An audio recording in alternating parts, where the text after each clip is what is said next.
Bonjour à toutes et à tous. Le deuxième Grand Prix de la saison se tenant ce week-end et à Imola, j'ai décidé de faire un petit point sur ce circuit.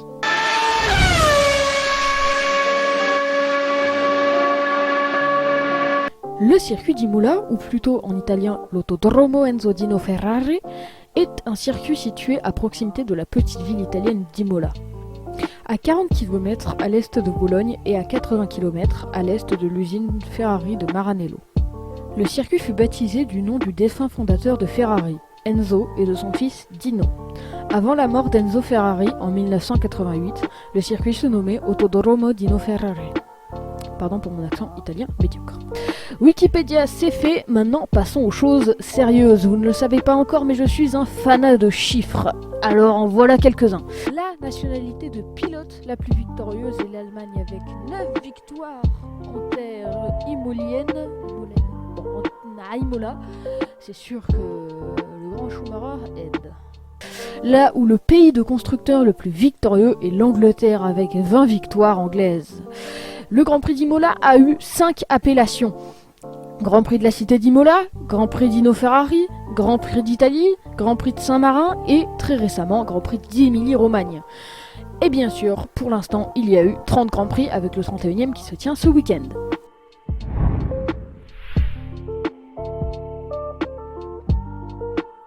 La première course d'Imola dont j'ai retrouvé un résultat est la course de 1980. Il y a bien sûr eu des courses avant, une de Formule 1 et deux de Formule 2. Autant vous dire que la Formule 2, pour l'instant, j'en ai un peu rien à faire. Et la Formule 1, j'ai retrouvé que le nom du vainqueur. Et on va pas vraiment faire un long épisode là-dessus. Bref, la course de 1980 fut relativement mouvementée suite à plusieurs incidents comme celui de Gilles Villeneuve dans la courbe qui porte maintenant son nom. La course fut remportée par Piquet devant Jones et Reutemann. Mais avançons un petit peu dans le temps.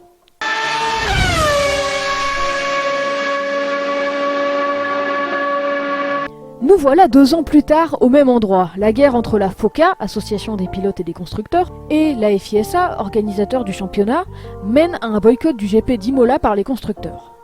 Ferrari et Renault ne faisant pas partie de la FOCA, ils participent donc à ce Grand Prix. Les Renault abandonnent rapidement coup sur coup et les Rouges vont donc vers une victoire facile à domicile. À quelques tours de la fin, le panneau slow est montré aux pilotes. Villeneuve pense que c'est une consigne d'équipe cachée pour ne pas s'attaquer, tandis que Pironi pense que cela signifie juste de ralentir. Pironi étant deuxième, double Villeneuve et le Canadien pense que son ami veut faire le show devant les fans. Mais il se rend vite compte qu'il ne rigole pas et les deux Ferrari commencent à se battre. À la fin, Pironi gagne et Villeneuve se tuera au Grand Prix suivant, allant chercher le 10e de trop.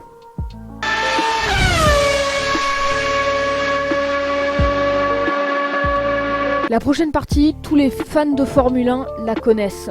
Du 29 avril au 1er mai 1994. Le 29 avril, Barrichello perd le contrôle de sa voiture et se crache. Brian est cassé, il finira à l'hôpital. Heureusement, le Brésilien n'a quasiment pas de séquelles. Le 30 avril, Ratzenberger se crache à Villeneuve. Cette fois, c'est plus grave. Le pilote autrichien meurt sur le coup. Allez-y décrira le son de son accident comme un boulet de canon qui serait venu percuter le mur. Et le 1er mai, l'histoire, beaucoup de monde la connaissent. Le matin même, Senna prenait la piste pour le warm-up et faisait un tour commenté pour TF1. Sachant que Prost l'écoutait, il lui adressa un petit message. A special hello to our dear friend Alan. We all miss you, Alan. Au début de l'après-midi, le départ est lancé et Alboreto cale sur la grille, provoquant un nouvel incident et blessant 3 spectateurs suite à une roue partie dans les gradins. Quelques tours plus tard, Senna sort de la piste à Tamburello et le pilote mourra quelques heures plus tard des suites de ses blessures.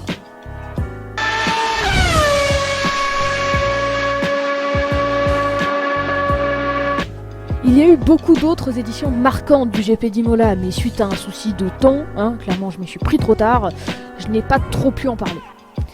J'ai aussi beaucoup survolé l'édition 94 car il s'est passé tellement de choses qu'elle méritait une vidéo à elle toute seule. D'ailleurs, je vous mets en description la vidéo de Le Circuit sur cette édition marquante. Je vous mets aussi en description vidéo sur ma chaîne principale, mon autre chaîne gaming, où je vais faire un tour à Imola, un Last of Us, et que je vais un peu plus expliquer le circuit dans la fonction technique. Désolé pour mes petits bafouillements. Tout au long de la vidéo, j'ai encore un petit peu de mal sur le fait de lire un texte et de bien le réciter. Sur ce, je vous dis au revoir à tous, au revoir à toutes, profitez bien du Grand Prix d'Imola.